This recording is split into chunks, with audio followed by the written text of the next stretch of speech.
Hi everyone and welcome to part 8 of this series about etched brass soldering.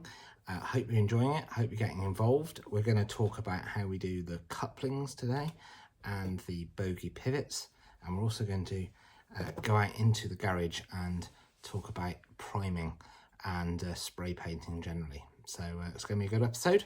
Please do like and subscribe, and there are 7 previous episodes of this to go through, covering everything from tools to soldering itself to bending roofs to interiors, lots of stuff. So I hope you're all enjoying it. Please do comment, and we'll get straight on with it.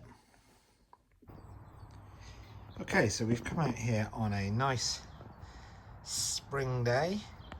You need it to be pretty warm, limited wind, and it is best to do spray painting outside. I've got this spray booth which I have set up on a old filing cabinet as it goes, and I also have a Lazy Susan from IKEA which allows me to move things around, let's get it in the middle, quite easily as I spray. The extractor's not on at the minute, but basically the paint, any excess spray of paint and all whatever the vapours are that come off it goes into this through this filter, which actually needs changing. I need to get a new one because it's got a bit full of paint now, and then up through and through an extractor thing, this hose and out. Don't look at the weeds too much, that's the next job to weed killer this afternoon. So basically I will do that on the Lazy Susan, which allows me to move it around and spray against that. But I will also wear a mask. I wear this massive beast of a thing. Those kinds of masks that you'd be wearing for COVID reasons won't be any good. You need proper charcoal filled or filters for organic vapours. So this here is exactly that, and it also has an overall eye protection as well. I do look like I'm some kind of hazmat suit when I put it on, but it's all worth looking after your safety. And I have these propagators. I have a large one here and I have a small one there, which I use to store the painted items, and they have these ventilator things on top which you can alter the amount of air coming in or out, so that hopefully we don't get too much dust in, but we are letting the vapours out as they dry. Lots of paper, so keep a good stock of various papers ready. Sorry, a bee decided to attempt to come into the garage, which is now gone. And I also use a small hairdryer.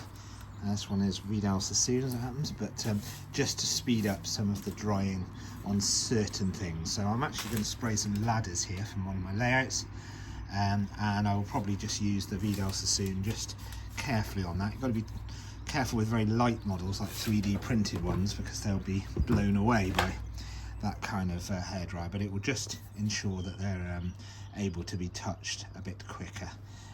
But what I won't do is rush this, because if you rush it, so spray that and try and get it as dry as you can and then turn it over, you can bet your bottom dollar it will stick to whatever's below, in this case the paper. So I'll spray one side, wait till it's touch dry, and then use the edges here to put it over in the propagator to dry, and then I'll wait a few hours as minimum, probably overnight, to do the other side. So what spray paint do we use? So I've got various in here, but the key one is this Halford's primer, which I think is absolutely bog standard, easy to get pretty much any Halfords or car parts place. You can also get it in various other colours. Just seeing what else I've got in here. I should have somewhere, here we go, a red oxide primer. I'll use grey for most things, but if something's going red, ultimately the final coat, or I want to have a rusty shape, or indeed even if it's just red oxide, so a lot of South African Railways wagons are actually this red oxide anyway, so that's easy, I will use that. You can also get a thing called Etched primer, which is sold, this is a Klosterman one, sold as high quality modelling kind of piece. I will use this particularly for complicated brass models like locomotives, etc. The etch just means that it kind of binds to the brass a bit better.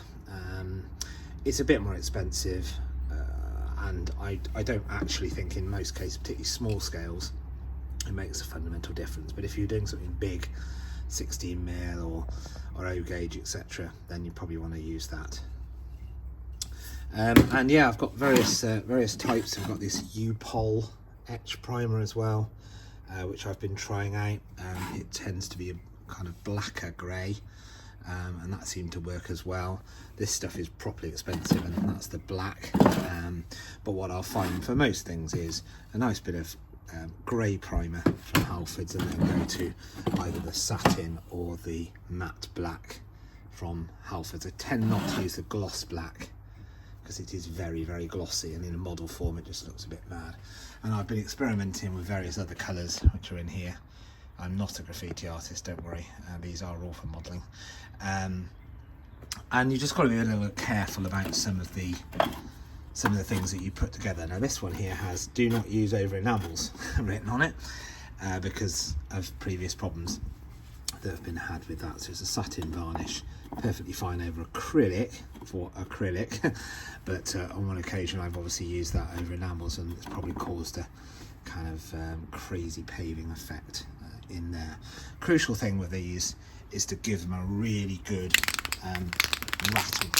And when I say a really good rattle like this, up and down and left and right, probably for a good couple of minutes, particularly if you've not sprayed for a while, which is the case here. And we'll do that. So here we are with the mask on. I thought I'd just show you what it looked like. Joyous. And we've also got the extractor on now, and you can test it by just checking there's a bit of air coming out the other end. Okay, so I'm going to have to do this through the mask because this is obviously still giving off vapours, but I've gently sprayed from one side to the other, starting off the works, and gently, a couple of inches, probably about 6 inches, sorry, back from the model, in sweeping sweeps. And I've then done that a couple of times. Not too much paint on at all. Quite a lot of the paint will miss, that's fine. What you don't want to do is start and go blob on the work, or finish too early and going to blob on the work. Just start off the works, spray across and finish. For the ends, you probably will have to just spray a little blob, that's fine. And obviously want to try and get inside as much as you can. But you probably only want to do 4 sprays from one side to the other, otherwise you'll have too much paint on. What I tend to do is put the propagator over the stuff that's drying, to try and avoid dust coming in and getting stuck whilst the paint is still liquid. I've avoided the temptation of spraying the other side immediately, and I'm going to leave this for at least a few hours. Just gently move them across. Once you move them, you want to pick it up by a piece that doesn't matter, so perhaps just underneath or inside the carriage, etc., just to make sure if there is any paint that's wet, you don't get fingerprints on it. And when you go to spray the next lot, use fresh newspaper. It really doesn't cost very much, so always good to avoid the paint underneath from affecting the model on top. So another section of this that we need to talk about are bogies and couplings. So we've talked a lot about the use of these captive nuts to act as the pivot for the bogies. They don't actually need to swing that far, you know, just a few millimeters either way will get you around a pretty tight curve. I use kind of 12-inch radius, and this will go around that, and the points that have those radii as well. What I tend to do is use these little O-rings. So these are plumber's O-rings. They're really cheap. They're little rubber things, rubber devices. You can get them in all kinds of sizes. I have settled upon a 1.5mm diameter ring with a 4mm inside diameter of the hole. I think the outside is about 7 point something millimeters. And that fits nice and snugly around the captive nut. and it won't interfere with the wheels. So if you look here, you've got the wheels obviously turning around like that, and the O-ring is underneath this pivot. Any bigger than that and it might start to foul on the wheels, and if you had any bigger kind of internal diameter, then the ring would wobble about from side to side and we might get some unusual kinetic forces on the coach as it goes along. I'm no expert in that, I'm no engineer, but it feels to me that having it nice and tight around the Bogey pivot there and not too wide really helps. But it does allow a little bit of kind of suspension, if you like. So once you've got the, you obviously got a hole in the Bogey there, and I use the 10BA screw and a washer just to retain it, and that plugs into there and we do it up. And I've done this end up so you can see, and then this holds itself over that O-ring, which just gives it a little bit of suspension. It almost dampens it. And you'll see that as the carriage goes along, yes, you get a bit of wobble. Now, wobble is prototypical, no issue with that. But what you'll find is that this dampening effect of this O-ring will act to reduce that wobble and make it look much more prototypical. And you certainly shouldn't get waves of wobble through the carriage. And it also gives a little bit of up and down vertical suspension, if you like, in a way, a bit like an airbag does on a real Bogey, and that's where I got the idea from. At work they have these kinds of airbag suspensions on some of our Bogies, so I thought, why not put it around here. So that's that. The other thing we need to think about is couplings. Now, I'm having to think about this, and let's just, I'll add this and then come back. So turning to couplings, there are several ways that you can mount couplings. The first and the most obvious would be to literally just glue a coupling to the outer headstock, or buffer beam as some people call it, or headstock on a carriage here. And that would be acceptable for a short wagon or something like that. But for a long Bogey coach, and these are pretty long, these ones, my Welsh Highland ones are even longer, you will find, I think, that there won't be enough lateral movement in the loop of the BMO coupling, or BMO style coupling, to allow it to acceptably run round corners, and it will probably derail itself by getting locked in the coupling loops. So there are a couple of other ways we could do that. The first, which I've got on some of my carriages, is that we actually attach a loop underneath this washer here on the Bogey pivot, and then a long piece would come underneath this wheel all the way out to the outside here and have a coupling, and that can articulate either with the Bogey, it could be strong and solid so that as the Bogey moves left and right, so does the coupling, or indeed it could be independent of it. And there's some weird physics stuff going on there, which you'd probably just need to trial it and trial it on your own railway and see what happens. And I've got carriages with both ways of working. In fact, there's one here which I can just show you. So this is the underframe of a Worsley Works early Festiniog luggage van, and here we actually have an NEM socket, which then allows a Pico style 009 coupling to go directly into it, and I've cut back a bit of the headstock here to allow that to literally articulate left and right with the Bogey. So that would be almost using this piece on the Bogey. I also have others where I've got the other approach, going back to the Bogey pivot. But I've also come up with a third approach, which I quite like, and is the approach we're going to use on this carriage. So what I'm actually going to use, and if I go to the other end to show this, we already have a captive nut and a hole, which is there to attach the chassis to the body. And that actually is in rather a nice position. It's just here, a few mil from the edge of the carriage.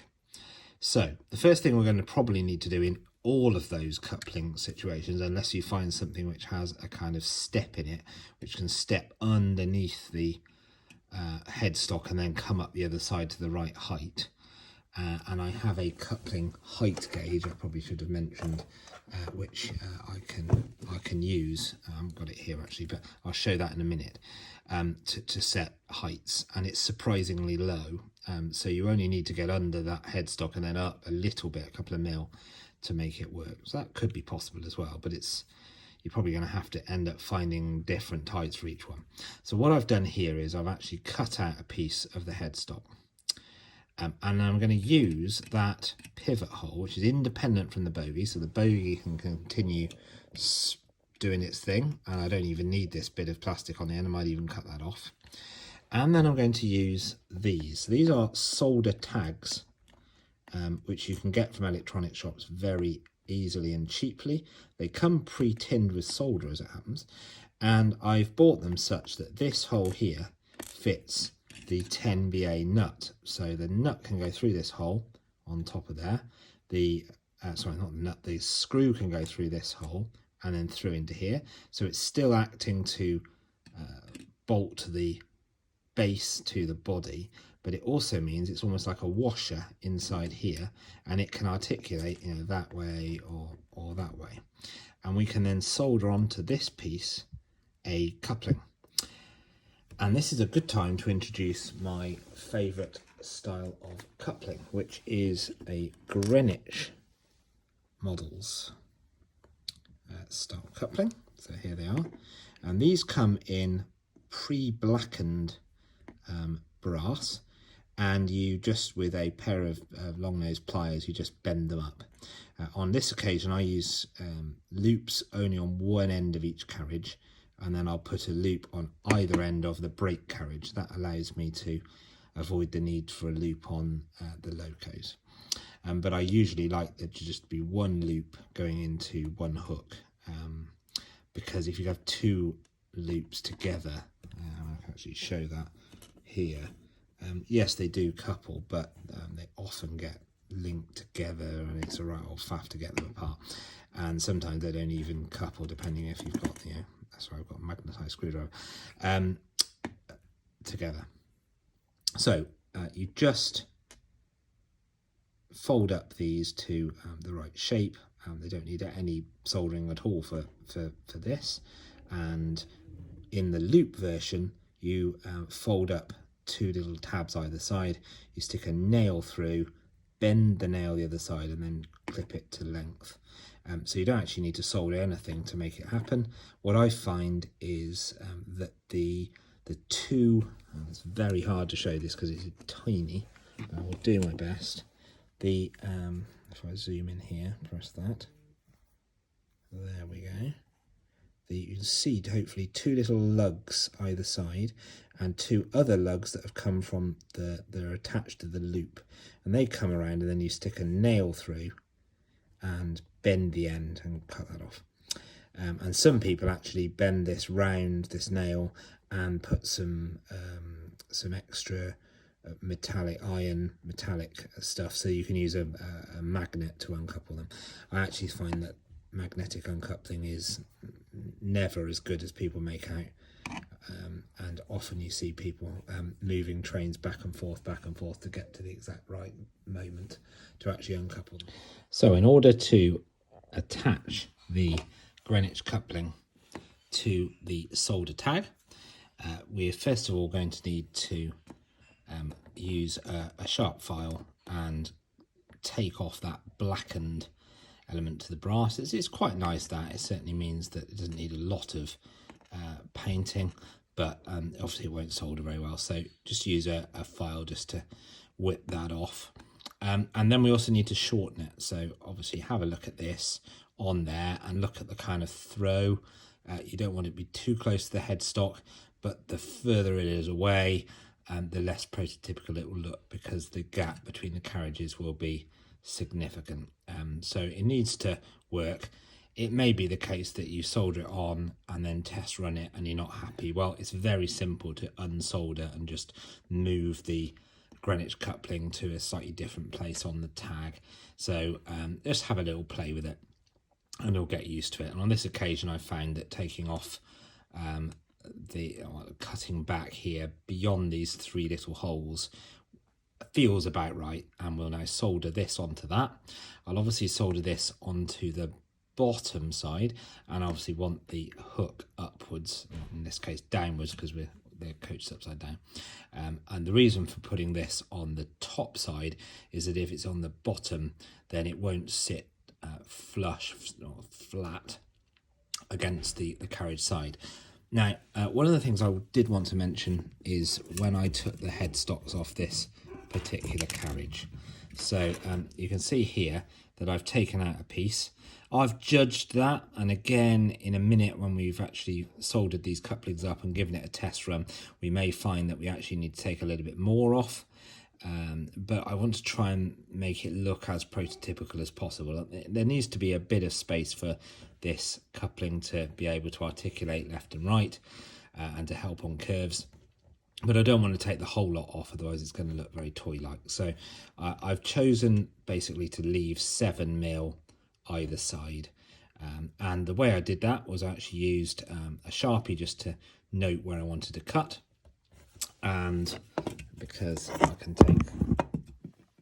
And then I actually used the tin snips here to make the start of the cut very carefully here. But because of this bracket, and also because I didn't want to go beyond this half-etched line there, I just made an indentation, and then I used a razor saw here just to get through to that line. And the real benefit of that line is that the minute I'd made these 2 vertical cuts, I could then very easily just bend this piece of brass back and forth, and then it pinged off because the half-etched line made an obvious weakness for the brass to cut itself along. So that was easy. It's not quite exactly flush with the floor once we've put the floor in, but we can make an adjustment for that by putting a little washer in first before we put the soldered tag on, and that'll make sure that it's all nice and flat, and that ultimately there's not a lot of friction here affecting the coupling. And you know, if that doesn't work, then we can always file a bit more off. You can always take more off, but start small first. So we may need to widen this. Maybe 7mm isn't right, it will need to be 6 or 5. Maybe this won't work with a washer, maybe we'll need to deepen this cut. But given that we've got that half-etched line, it was just a beautiful place to do it, and I'm hoping that will work. So the next job is going to be to solder the tag to the coupling, and we'll do that with the use of some tiny clips. Here's one.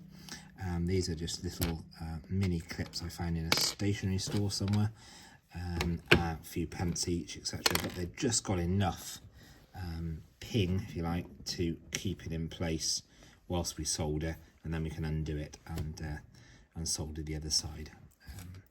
So simple thing, flux and solder as before, and I will get all that set up and then I'll come back and show you how we do it.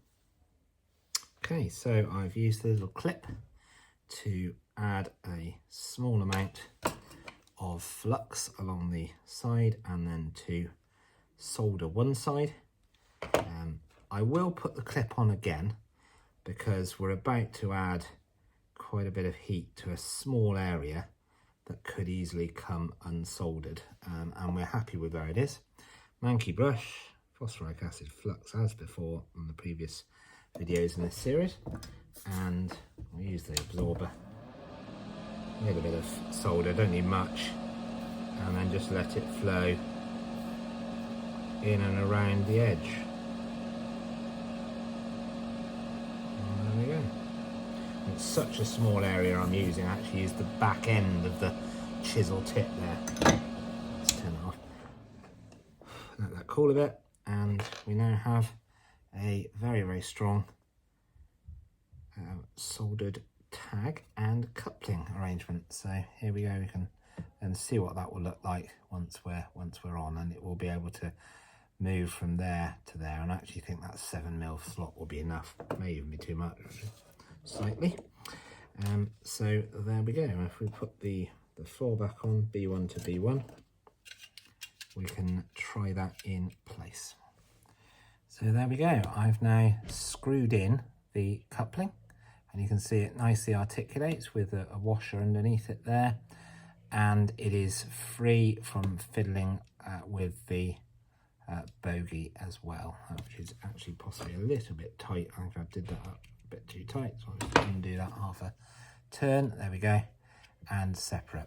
Now I'm going to do that with all the rest of them, and then we will be able to run a train and test it. And I have just the loco for it because in the week I managed to come across this lovely Vale of Rydal tank in BR blue, so I may yet paint these in BR blue too.